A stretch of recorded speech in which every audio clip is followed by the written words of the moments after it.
राधे राधे दोस्तों, आज हम शिव पुराण का पाठ शुरू करते हैं। शुरू करने से पहले मेरी आप सबसे विनती है कि मेरे चैनल को सब्सक्राइब, लाइक और शेयर करना ना भूलें, ताकि हम आपके लिए अच्छी अच्छी कथाएं और पुराणे ला सकें। ओम नमः शिवाय। चलो आइए शुरू करते हैं। राधे राधे दोस्तों, आपका फिर से स्वागत है मेरे YouTube चैनल राधे श्याम में। आज हम आपको आगे की कथा सुनाते हैं। तारक पुत्रों के प्रभाव से संतृप्त हुए देवों की ब्रह्मा के पास करुण पुकार।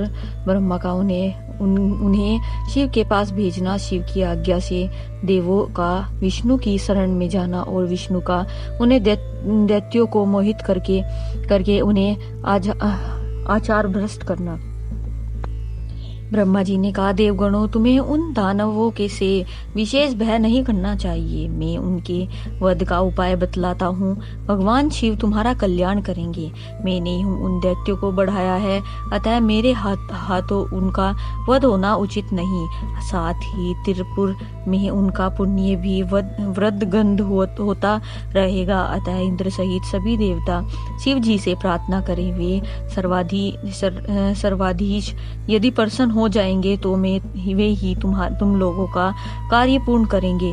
संत कुमार जी कहते हैं, व्यास जी, ब्रह्मा जी की आवाणी सुनकर इंद्र सहित सभी देवता दुखी हो उन स्थान पर गए जहाँ वृक्ष ध्वज शिव आसीत थे। तब उन सब ने अंजलि बांधकर देवेश्वर शिव को भक्ति पूर्वक प्रणाम किया और कंधा झुकाकर लोकों के कल्याण करता शंकर का स्तवन किया। मुनि इस प्रकार नाना प्रकार के दिव्य स्त्रोतों द्वारा त्रिशूलधारी परमेश्वर की स्तुति करके सर्वथा साधन में निपुण इंद्र आदि देवताओं ने दीन भाव से कंधा झुकाए हुए हाथ जोड़कर प्रस्तुत स्वार्थ को निवेदन करना आरंभ किया। देवताओं ने कहा, महादेव, तारक के पुत्र तीनों भाइयों ने मिलकर इंद्र सहित समस्त देवताओं को परास्त कर दिया है।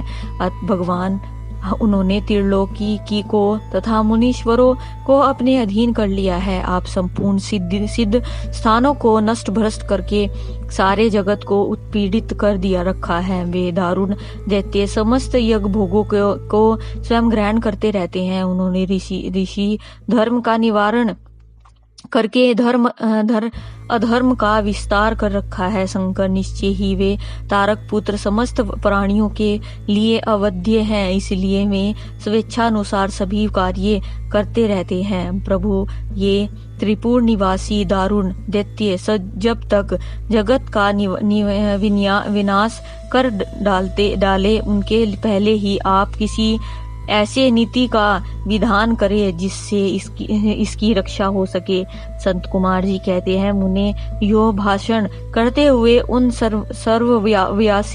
सर्वव्यासी इंद्रादि देवों की बात सुनकर शिवजी उत्तर देते हुए बोले। शिवजी ने कहा, देवगण, इस समय वे त्रिपुराधीश महान पुण्य कर्मों में लगे हुए हैं और ऐसा नियम है कि जो पुण्य आत्मा हो उस पर विद्वानों को किसी प्रकार भी प्रहार नहीं करना चाहिए। वे देवताओं के सारे महान कष्टों को जानता है, फिर भी वे दैत्य बड़े प्रबल हैं। अतः देवता और असुर मिलकर भी उनका वध नहीं कर सकते हैं। वे तारक पुत्र सब के सब पुण्य सम्मान है, इसलिए उन सभी त्रिपुर वासियों का वध साध्य है। यद्यपि मैं कर्म हूँ, तथापि जानबूझकर मैं मित्र द्रोह कैसे कर सकता हूँ, क्योंकि पहले किसी समय ब्रह्मा जी ने कहा था कि मित्र द्रोह से बढ़कर दूसरा कोई बड़ा पाप नहीं है। सत्पुरुषों ने ब्रह्म हत्या से, शराबी, चोर और व्रत भंग करने वाले के लिए पश्चाताप का विधान किया है, परंतु कृत्य धन्य के उद्धार का कोई उपाय नहीं है। देवताओं, तुम लोग भी तो धर्मज्ञ हो, अतः धर्म रहस्ती से विचार तुम ही बताओ कि जब वे दैत्य मेरे भक्त हैं तब मैं उन्हें कैसे मार सकता हूँ। इसलिए अमरो, जब तक वे दैत्य मेरी भक्ति में तत्पर हैं तब तक उनका वध असंभव है।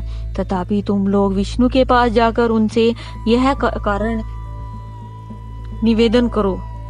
तदंतर देवगण भगवान विष्णु के समीप गए और उनके द्वारा ऐसी व्यवस्था की गई कि जिससे वे असुर से शैव सनातन धर्म से विमुख होकर सर्वथा अनाचरण परायण हो गए। वैदिक धर्म का नाश होने से महास्त्रियों ने पतिव्रत धर्म छोड़ दिया। पुरुष इंद्रियों के वश में हो गए। यो स्त्री पुरुष सभी दुराचारी हो गए।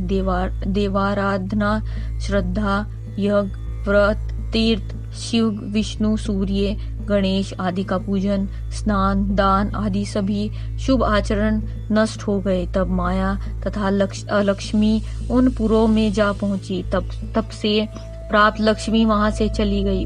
इस प्रकार वहां अधर्म का विस्तार हो गया। मुने तब स्वेच्छा से भाइयों सहित उस दैत्यराज की तथा मैं की भी शक्ति कुंडित हो गई। व्यास जी ने पूछा, संत कुमार जी, जब भाइयों तथा पूर्ववासियों सहित उस दैत्यराज की बुद्धि विशेष रूप से मोहचित हो गई तब उसके बाद कौन सी घटना घटी?